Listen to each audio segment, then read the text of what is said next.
Meron po tayo ditong Yamaha Sniper 155R at ito naman po yung Honda Winner X 150 ABS Premium. Alamin natin yung updated price, installment at bigyan natin ng quick review. Alin dito sa dalawa? Quick comparison natin mga idol.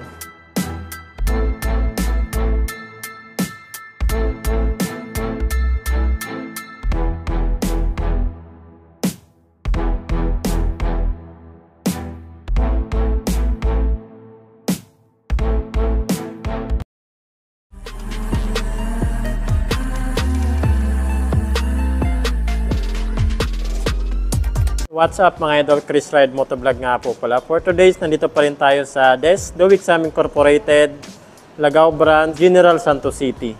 So yan, may titingnan tayong dalawang motor mga idol. So ito po yung Yamaha Sniper 155R at itong Honda Winner X 150 ABS Premium. So alamin natin yung updated price, installment at bigyan natin ng quick comparison natin mga idol. Pagdating naman po sa design dito sa harapan, so, kanya-kanya po tayo ng preference dyan. Kanya-kanya tayo ng trip pagdating sa design ng ating kukunin na motor. Parehas po sila aggressive looks. Dito sa Honda Winner X natin, para sa akin ito yung muscular, sporty underbone. So ito naman yung pinaka-aggressive looks underbone sa akin, itong Sniper 155R. Ang poporma nila mga idol, sa mga korte ng nila design, parehas sila maaangas. Yan o, ang aangas ng design nila.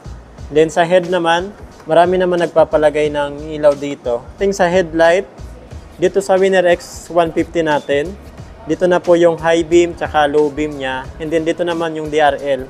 Pagdating naman po dito sa Sniper 155R natin, sa headlight, nakahiwalay po yung low beam niya. So dito po sa head niya nakalagay yung low beam at ito naman po yung high beam niya. At ito naman po yung DRL. Lahat po ito naka-LED na, paras po yan naka-LED. Sa signal light naman, si Sniper 155R, naka-halogen bulb pa yan. Ito naman sa Winner X 150 natin, naka-LED na po yan. So dito sa Winner X natin, wala ka nang makikitang halogen bulb dyan. Lahat po yan naka-LED na. Pag tinignan naman natin sa side, dito sa front face niya, may bukol po yung sniper dito. Yan o. Yan. Tapos dito naman sa Winner X natin, sa Winner X naman natin, plain lang po siya dito. Yan o.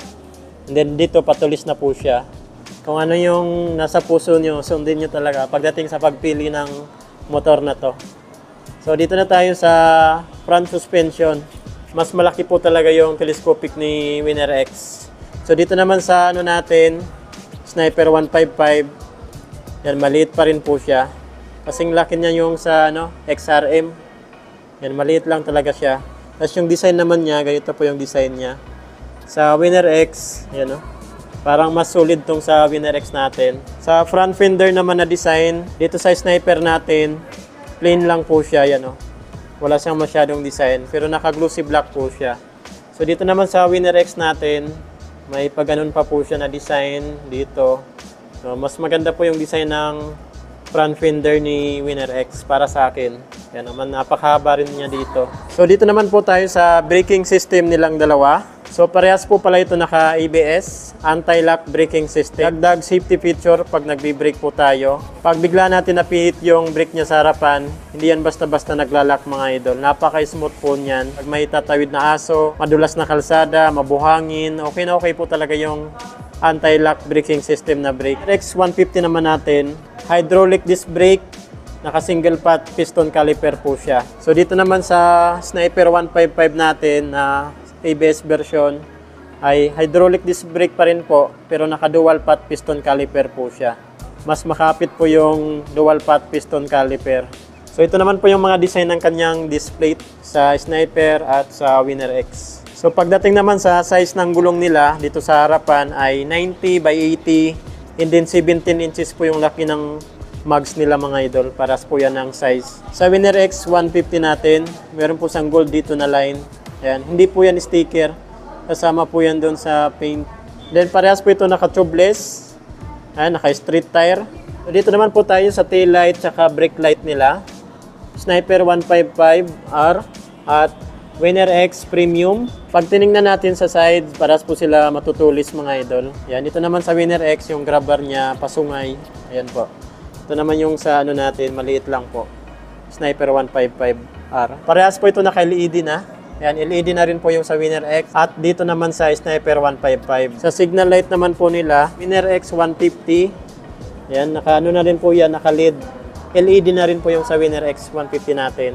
At sa Sniper naman, naka-bulb type pa po yan. Oh. Halogen bulb pa rin po yan. May kalakihan din po siya. Unlike dun sa Winner X na ano, parang sa ano, Honda Click 125 or 160. Design naman po ng back fender nila, yung sa Sniper natin medyo payuko. Sa Winner X naman natin, pag ganun po yung design ng kanyang back fender. Pagdating naman po sa size ng gulong nila sa likuran, paras po sila ng size. So sa Sniper natin, 120 by 70, and then 17 inches po yung laki ng mags niya. So same lang po sila ng size ng tire. So dito naman po tayo sa muffler, butso ng Winner X 150. Lahat black. Meron po siyang heat guard, tapos may cover pa siya na ano, black.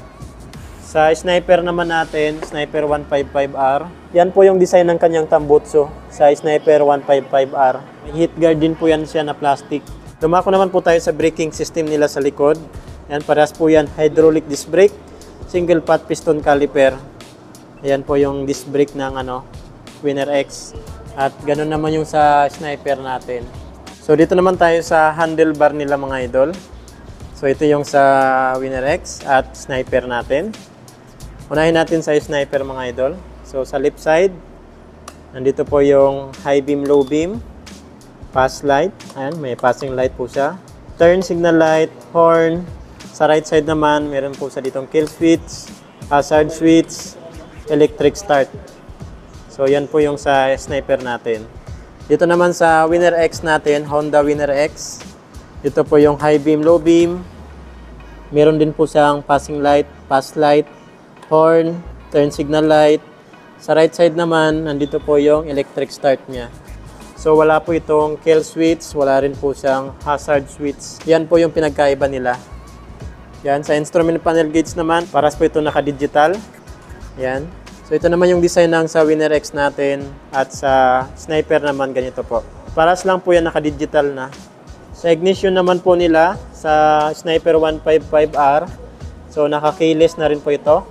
Yan, keyless na po yan. At dito naman po tayo nagbubukas ng ating upuan.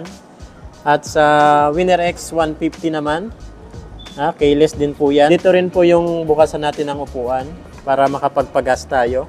And then sa left side naman, dito sa Winner X natin, meron po siyang USB type charging port. Ayan o. Pwede na po kayo dito mag-charge ng cellphone. Yan. Dito rin sa Sniper 155 natin. Yan, bibili pa kayo ng ano, USB type. At least meron po siyang power outlet. Ito naman po yung design ng Sniper 155R. Yung dito niya sa parting baba. At sa Winner X naman, yan. Mas malapad yung sa Winner X natin. Mas malambot yung sa Sniper natin, yung plastic niya, yan. Mas matigas naman yung sa Winner X natin mga idol.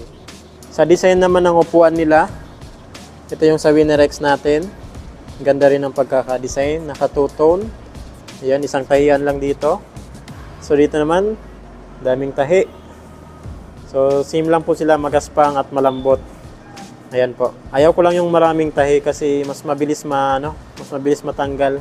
Mas mabilis masira yung maraming tahi. Pagdating naman po sa makina nila, unahin natin dito sa Winner X 150. So ito po ay 150cc, naka 4-stroke, 4-valve, dual overhead cam, at ang cooling system po nito mga idol ay liquid cooled. Sa Sniper naman natin, 155cc, naka single overhead cam, 4-stroke, 4-valve, at ang cooling system naman po nito, paras po sila liquid cooled. Yan, paras po sila liquid cooled mga idol.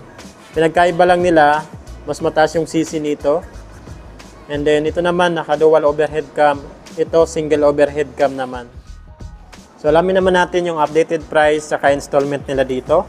Dito pa rin tayo nag-inquire sa The Wixam Incorporated. So ang cash price po nila dito, nitong Winner X 150 ay 128,000. So yan na po yung updated price nila dito. Cash price, 128,000. para dito sa Winner X 150 natin na ABS Premium. Yan, 128,000 mga idol. Cash price po yan. So dito naman sa Sniper 155R natin, cash price ay 145,500 pesos. So yan, cash price ay 145,500 pesos. So di hamak na mas mahal si Sniper 155R. So ito 128,000. Ito naman 145,500 pesos. Ayan sa installment. Unahin natin itong Winner X 150. So minimum down payment po niya ay 12,000. Minimum down payment po yan. So pwede kayong mag-down ng mas malaki. Minimum down payment ay 12,000. Sa 3 months, 39,533. Sa 6 months, 21,932. Sa 1 year, 12 months, 12,098 pesos. Sa 18 months, 8,821. Sa 2 years, ayan, sa 2 years, 24 months, 7,182. Sa 30 months, 6,198. Sa 3 years, 36 months ay 5,543. So, rebates pa po yan ng 200 pesos. Kumaga po tayo magbayad. So, dito naman tayo sa Sniper 155R. So, ito naman po yung minimum down payment ng Sniper 155R natin. Down payment, 14,000. So, yan na po yung minimum down payment niya, 14,000. Pwede rin po kayong mag-down ng mas malaki para mas mura yung monthly nyo. Yan, 6 months na po tayo diretso, 24,586. Sa 12 months, 1 year ay 13,461. Sa 18 months, 9,753. Sa 24 months, 2 years ay 7,899. Sa 30 months, 6,786. Sa 3 years, 36 months ay 6,044 pesos. So, rebates pa po yan ng 200 pesos kung maga po tayo magbayad. Pagdating naman po sa mga freebies niya, free helmet, jersey, tipil insurance, gasoline, at 3 years LTO registration. So, 3 years LTO registration na po yan. Free na po yan mga idol. So, itong minimum down payment niya, malinis na po yan. Pag dito po kayo kumuha sa kanila, sa desk. Yan po mga idol, pili lang po kayo dito sa dalawang motor na to. Parehas po maangas, parehas magaganda yung mga features and specs. So yan, kung may mga ipapa-inquire pa po kayo sa akin na motor, comment na lang po sa comment section ng ating video. Chris Ride Motovlog, ride safe po tayo palagi.